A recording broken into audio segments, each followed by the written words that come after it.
BPSC tyre 4 में कहिए कि लाइब्रेरियन साइंस की वैकेंसी आने वाली है और लगभग कहिए कि 15 सालों के बाद ये वैकेंसी आने वाली है। जो छात्र इंतजार कर रहे थे उनके छात्र में अब बस कुछ ही वक्त बचा है, नोटिफिकेशन भी आपको मिल जाएगा। ऐसे कयास लगाए जा रहे हैं कि चुनाव से पहले सारी प्रक्रिया है जो खत्म हो जाएगी। इसी विषय पे आज हमारे साथ चर्चा करने के लिए मौजूद है एक चर्चित लेखक हैं, डॉक्टर अमित किशोर जी हैं। क्या कहिएगा सर, लाइब्रेरियन साइंस की लगभग अच्छे सालों के बाद वैकेंसी आ रही है, बहुत सारे छात्र इंतजार कर रहे थे। बहुत बहुत बधाई सारे छात्रों को जिन्होंने संघर्ष किया, लंबा संघर्ष किया लाइब्रेरी साइंस के वैकेंसी के लिए, लाइब्रेरियन पद की वैकेंसी के लिए। और बहुत दिनों बाद 2008 के बाद यह दिख रहा है सामने आती हुई वैकेंसी। काफ़ी लंबा समय रहा और लगभग 6500 पदों पर तो सरकार के द्वारा अनाउंस किया जा रहा है कि नियुक्ति होनी है। इसके अलावा जो 2008 में जो वैकेंसी आया था उसमें से भी लगभग 900 पद रिक्त, 873 के लगभग, मतलब लगभग 900 पद रिक्त रह गया था।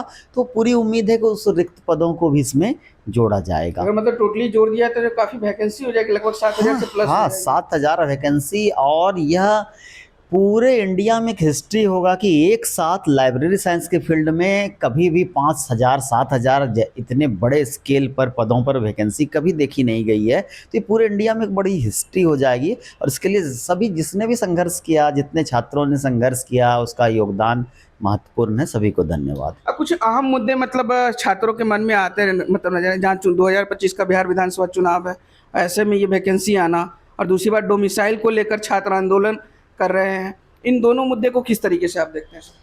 देखिए, पहली बात कि जो TRE 4 वैकेंसी आनी है वो पहले से प्री शेड्यूल है, उसको लाइब्रेरियन वैकेंसी से कोई लेना देना नहीं है। तो वो पहले से प्लानिंग था कि वो इलेक्शन से पहले हो जानी है उसकी सारी प्रक्रिया। अब लाइब्रेरियन की नियुक्ति, बहुत अच्छी बात है कि उस TRE 4 के साथ इंक्लूड कर दिया गया, जो कि जैसा कि हम लोगों की मांग भी है, हमेशा से रही है कि शिक्षकों के साथ स्कूल में नियुक्ति की जाए या असिस्टेंट प्रोफेसर जो नियुक्त कर जा रहे हैं कॉलेज में, तो उसके साथ कॉलेज लाइब्रेरियन की भी, यूनिवर्सिटी लाइब्रेरियन की भी नियुक्ति हो, तो अच्छी बात है। तो ये चूँकि प्री शेड्यूल है TRE 4 का, इसीलिए लाइब्रेरियन की वैकेंसी भी इसके साथ सारी वैकेंसी, दोनों वैकेंसी चुनाव से पहले निश्चित रूप से संपन्न कर ली जाएगी। डोमिसाइल को लेकर सर छात्र आंदोलन कर रहे हैं, किस तरीके से आप देखते हैं डोमिसाइल को बिहार में? देखिए, छात्रों का आंदोलन भी जायज़ है, जितना हो सके। कई राज्यों ने अपने राज्य के स्टूडेंट के लिए किसी ना किसी तरह के प्रावधान बनाया है। कई राज्य ऐसे हैं जिसमें कि बिहार के ही नहीं, मतलब अपने राज्य के छात्रों को ज़्यादा मौका मिले। तो चूँकि बिहार की वैकेंसी आनी है तो डोमिसाइल को अगर सरकार लागू करती है तो इससे बिहार के छात्रों को तो फ़ायदा होगा ही। लेकिन डोमिसाइल एक अलग मुद्दा है, लाइब्रेरियन भर्ती परीक्षा एक अलग मुद्दा है, क्योंकि डोमिसाइल जब भी होगा तो वो सभी शिक्षक हो चाहे अन्य जो भी भर्तियां होगा उसके लिए सामान्य रूप से लागू होगी।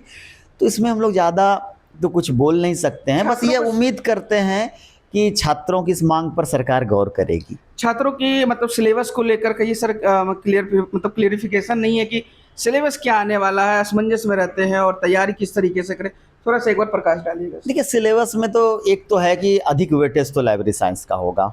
लाइब्रेरी साइंस स्पेसिफिक सब्जेक्ट जो और भी टीचर का एग्जाम होता है, स्पेसिफिक सब्जेक्ट जो होता है वो रहता है, उससे ज़्यादा प्रश्न पूछे जाते हैं। तो लाइब्रेरी साइंस का एक होगा। तो लाइब्रेरी साइंस की अगर सिलेबस की बात करें तो केंद्रीय विद्यालय, नवोदय विद्यालय, EMRS जैसे सेंट्रल गवर्नमेंट के स्कूल में जो स्कूल लाइब्रेरियन की जो परीक्षाएं होती है उसमें जो सिलेबस है वही रहेगा।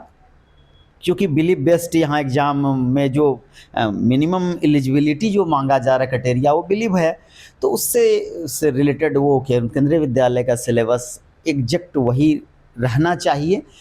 इसके अलावा जो अदर जो पेपर, मतलब सामान्य पेपर से जो प्रश्न पूछे जाएंगे, जो कि 25 से 30% से लेके 40% तक हो सकता है, उसमें 6 to 8 वाला जो टीचर है उसका जो पूछा जा रहा है, अधिकांश मान के चलिए कि वही आपका मैथ, रीजनिंग और कुछ GK GS के प्रश्न आ सकते हैं। उससे हिंदी इंग्लिश भी उसमें पूछा जा सकता है। कौन से पुस्तक की बात करें, आप पुस्तक लेखक भी हैं, और आपके कौन कौन से पुस्तक हैं जो लाइब्रेरी साइंस के लिए कहीं के उपयोगी रह सकते हैं, जो आपने हाल ही फिलहाल में आपका जो न्यू एडिशन वगैरह कुछ हो तो बताइए।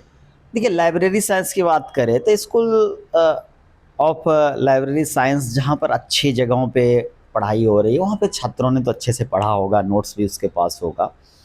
और जैसे इग्नू का मटेरियल, मैं बार बार कहता हूँ कि इग्नू का मटेरियल बेस्ट है। लाइब्रेरी साइंस की सबसे अच्छी मटेरियल इग्नू का है। उसके बाद ईपीजी पाठशाला जैसे कई प्लेटफॉर्म हैं जहाँ पर अच्छे स्टैंडर्ड मटेरियल है, लेकिन वहाँ पर पाठ्यक्रम के अनुसार जो मैटर होता है वो काफ़ी विस्तृत होता है, मतलब बहुत पढ़ना पड़ेगा। दूसरा क्या, इग्नू की जो जो क्वालिटी मटेरियल है ना, वो इंग्लिश में है। और आप तो जान रहे हैं बिहार में अधिकांश लाइब्रेरी साइंस के छात्र हिंदी मीडियम के हैं। तो जहाँ तक मैं अपने पुस्तक की बात कर रहा हूँ तो ये देखिए पुस्तक है बिहार लाइब्रेरियन भर्ती परीक्षा गाइड। ये बिहार लाइब्रेरियन भर्ती भी है, लेकिन ये मुख्य रूप से है लाइब्रेरियन भर्ती परीक्षा गाइड। ये बिहार लाइब्रेरियन, केंद्रीय विद्यालय, नवोदय, ये हमारा सबके लिए एक कॉमन सिलेबस लाइब्रेरी साइंस का होता है, उसके लिए लिखी गई पुस्तक है। ये सभी तरह के भर्तियों में काम आ जाएगा। जो हिंदी माध्यम के छात्र हैं, इसमें इस पुस्तक की सबसे खासियत है कि थ्योरी भी है यूनिट वाइज, जो सिलेबस को थ्योरी भी है, वन लाइनर नोट्स भी है, और एमसीक्यूज भी 1000 एमसीक्यूज है, 1000 वन लाइनर है, और थ्योरी भी है। और अगर छात्र चाह रहे हैं कि मेरी तैयारी ऐसी हो कि एग्जामिनेशन में प्रश्न हमसे छूटे नहीं, नौकरी लेनी ही है, तो मैं सजेस्ट करूंगा कि इस पुस्तक के साथ ये जो 7500 प्लस वाली 2 खंडों में आती है पुस्तक, 7500 करीब 8000 एमसीक्यूज है, इस दोनों को मिला के पढ़ें। मतलब लाइब्रेरियन भर्ती परीक्षा गाइड को, मतलब लाइब्रेरियन भर्ती परीक्षा गाइड को थ्योरी के लिए, और इस पुस्तक को ऑब्जेक्टिव के लिए। ये दोनों अगर मिला के पढ़ते हैं तो आपकी तैयारी बहुत अच्छी हो जाएगी। और जैसा कि आप लोग जानते ही हैं कि एमसीक्यूज भी प्रश्न पूछे जाएंगे, तो एमसीक्यूज पढ़ना भी ज़रूरी है। और यह भी सही है कि सिर्फ एमसीक्यूज पढ़ने से आपका कॉन्सेप्ट क्लियर नहीं होता, क्योंकि कभी कभी प्रश्न हूबहू नहीं हो कि उसकी प्रकृति में थोड़ा सा बदलाव किया जाता है। तो अगर आपने थ्योरी पढ़ा है, आपका कॉन्सेप्ट क्लियर है, तो आपकी दोनों मिला के हमेशा पढ़ना चाहिए। कहा जा रहा है कि बहुत कम समय मिलेगा, क्योंकि 2025 का बिहार विधानसभा चुनाव नज़दीकी है। तो अगर पहले चुनाव से पहले हो तो लगभग कितने समय का मिल जाएगा छात्रों को, जिसमें मतलब तैयारी अच्छे से कर सकते हो? देखिए, मैं तो एक ही चीज़ चाहूँगा कि नियुक्ति के लिए वैकेंसी आए और जितने कम समय में लोगों को रोजगार मिल जाए, लाइब्रेरियन यहाँ ज्वाइन हो जाए, चाहे 1 महीने में ही हो जाए, सबके लिए बराबर मौका है। अगर 1 महीने बाद, 2 महीने बाद अगर एग्जाम होता है तो सभी छात्रों के लिए बराबर है। ऐसा नहीं कि किसी के लिए 2 महीना 1 महीना है। मैं तो बस यही दिल से चाह रहा हूँ कि वैकेंसी जितनी जल्दी आए और जितनी जल्दी एग्जाम हो जाए, जितनी जल्दी रिजल्ट हो जाए, जितनी जल्दी मेरे छोटे भाई बहन है जो लाइब्रेरी साइंस के, उसको नियुक्ति मिल जाए और बिहार में एक साथ 7000 लाइब्रेरियन नियुक्त हो और बिहार में लाइब्रेरी साइंस की जो पौध, जो फसल जो मुरझा गई, वो एक बार फिर से हरी भरी हो जाए। चलिए, बहुत बहुत शुक्रिया अमित जी। तो देखिए, डॉक्टर अमित किशोर जी की बातों को सुन रहे थे। इन्होंने सारे चीज़ों पे प्रकाश डाला, जिसमें जहां आपको सिलेबस को लेकर जानकारी दी और वैकेंसी को लेकर जानकारी दी। आगे भी इसी तरीके का अपडेट हम आपको देते रहेंगे। बहरहाल इस खबर में इतना ही। इस वीडियो को प्रतिक्रिया आप हमें कमेंट में जरूर दीजिएगा, और ऐसे ही तमाम खबरों से जुड़े रहने के लिए जुड़े रहें। धन्यवाद।